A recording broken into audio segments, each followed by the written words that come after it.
Hello साथियों, मैं doctor Rakesh Prajapati एक बार फिर एक नए मुद्दे के साथ आप लोगों के बीच में हूं। साथियों, ये घटना पिछले 3-4 दिन पुरानी है। एक बरेली में आईपीएस तैनात थे प्रभाकर चौधरी, जो 2010 के आईपीएस हैं। मूलतः इनका जो गृह जनपद है वो अंबेडकर नगर है और अंबेडकर नगर से 2010 के आईपीएस प्रभाकर चौधरी इस समय चर्चा का विषय बने हुए हैं। पूरे उत्तर प्रदेश नहीं, पूरे भारत में, विशेष रूप से पूरे उत्तर भारत में चर्चा का विषय बने हुए हैं।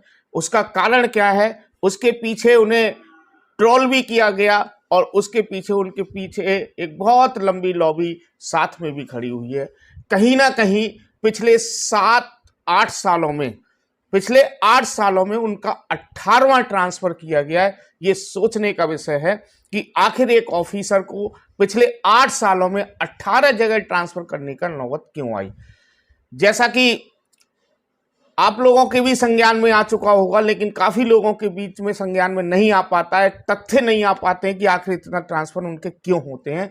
मैं बताता हूं और आपको वो जानकारी देने का प्रयास करता हूं, जो जानकारी जो मैं पहले ही कह रहा हूं ना, मुझे इस देश में जो नफरत फैलाई जा रही है, उस नफरत के खिलाफ पता नहीं बड़ा दिल दुखता है, टीस होती है। और इस प्रकरण में भी पूरी तरीके से नफरत काम कर रही थी।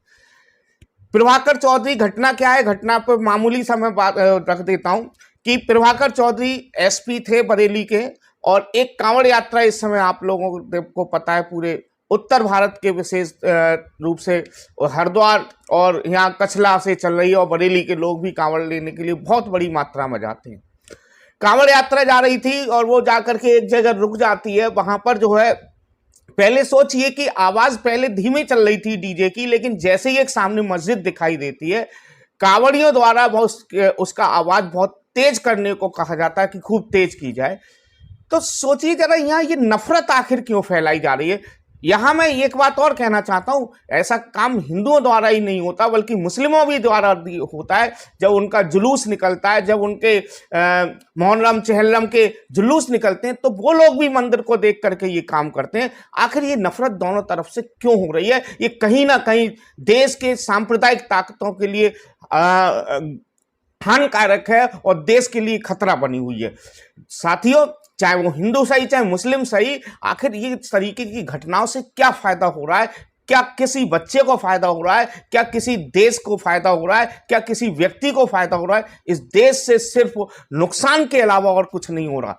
बताइए कोई फायदा हो रहा हो तो वहां पर आवाज बढ़ाने की कोशिश की जाती है और वहां पर उसी मस्जिद के सामने उसको बजाने का वो किया जाता है। तो वहां की स्थानीय लोगों ने, मुस्लिम समुदाय के लोगों ने उसका विरोध किया गया।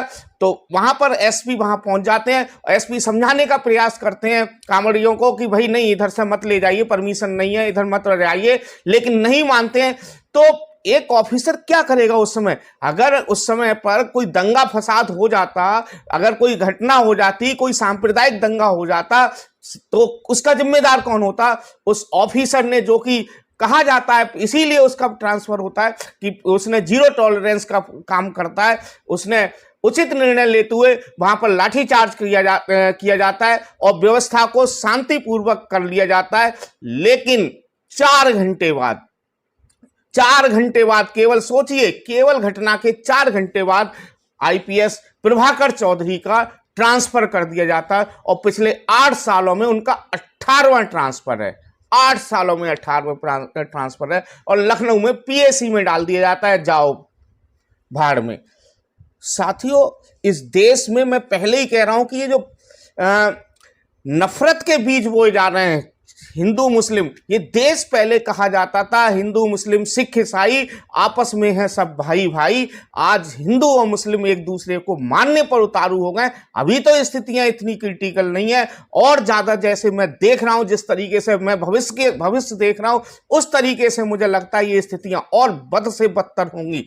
ये आईपीएस ऑफिसर देवरिया, बलिया, कानपुर देहात, ललितपुर, बिजनौर, मथुरा, सीतापुर, बुलंदशहर, कई जिलों में रहा और वहां पर मात्र 5 या 6 महीने से ज्यादा कहीं पर रुक नहीं पाते। क्यों नहीं रुक पाते? क्योंकि ये जीरो टॉलरेंस पर काम करते हैं, विधायकों, मंत्रियों, सांसदों की बात को नहीं सुनते हैं और अपना जो उसूल है, अपना जो संविधान है, अपना जो उनका कार्य करने का तरीका है, अपनी जो कार्यशैली है, उसके लिए फेमस हैं और किसी भी व्यक्ति को समान रूप से देखने का काम करते हैं। इसलिए पिछले 8 सालों में प्रभाकर चौधरी का 18वां ट्रांसफर कर दिया जाता है।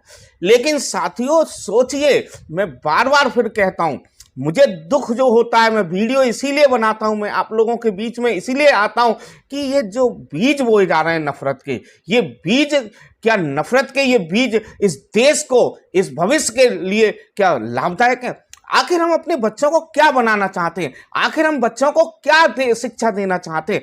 आखिर हम बच्चों को कहां ले जा रहे हैं? क्या बताइए, उस कावड़ में जाने वाले बच्चे या उस जुलूस में जाने वाले बच्चे को हम शिक्षा की ओर मोटिवेट करें, उससे क्या फायदा हो रहा है? बहुत ज्यादा डीजे आवाज तेज से बज जाएगा, उससे क्या फायदा होगा बताइए? मैं पूछना चाहता हूं, अगर जुलूस में बहुत ज्यादा देर तक हम वहां पर कुछ करते रहेंगे तो उससे क्या फायदा हो जाएगा? कोई फायदा हो जाएगा? नहीं, कोई फायदा हो तो बताइए मुझे। केवल एक चीज बाबा भीमराव अंबेडकर ने कहा था, केवल एक चीज आपको अंधकार से, केवल एक चीज है जो अंधकार से आपको निकाल सकती है, केवल एक चीज है जो भुखमरी से आपको निकाल सकती है, एक चीज है जो आपको अर्थव्यवस्था को ठीक कर सकती है, केवल एक चीज है जो आपको आगे बढ़ाने का काम कर सकती है, वो है शिक्षा, शिक्षा, शिक्षा। तो इसीलिए अपने बच्चे को शिक्षित बनाइए, बच्चे को स्कूल भेजिए और इन चीजों से बचाने का प्रयास कीजिए, क्योंकि निश्चित रूप से जो मैं भविष्य देख रहा हूं वो भारत का कहीं ना कहीं भविष्य बड़ा खतरे से भरा हुआ है। और आने वाले समय में जिस तरीके से मैंने पहले ही कहा है, धर्म कट्टरता, धार्मिक कट्टरता, चाहे वो किसी में भी हो, हिंदू में हो, मुसलमान हो, वो देश के लिए खतरा है। वो अपने धर्म के लिए तो अच्छी हो सकती है, लेकिन देश के लिए अच्छी नहीं हो सकती, समाज के लिए अच्छी नहीं हो सकती। बहुत बहुत धन्यवाद। बार बार मैं कहता हूं कि अगर मेरी वीडियो पसंद आया करे तो एप्रिसिएट करें और वीडियो को शेयर करें, ज्यादा से ज्यादा लोगों को भेजने का कष्ट करें। बहुत बहुत धन्यवाद।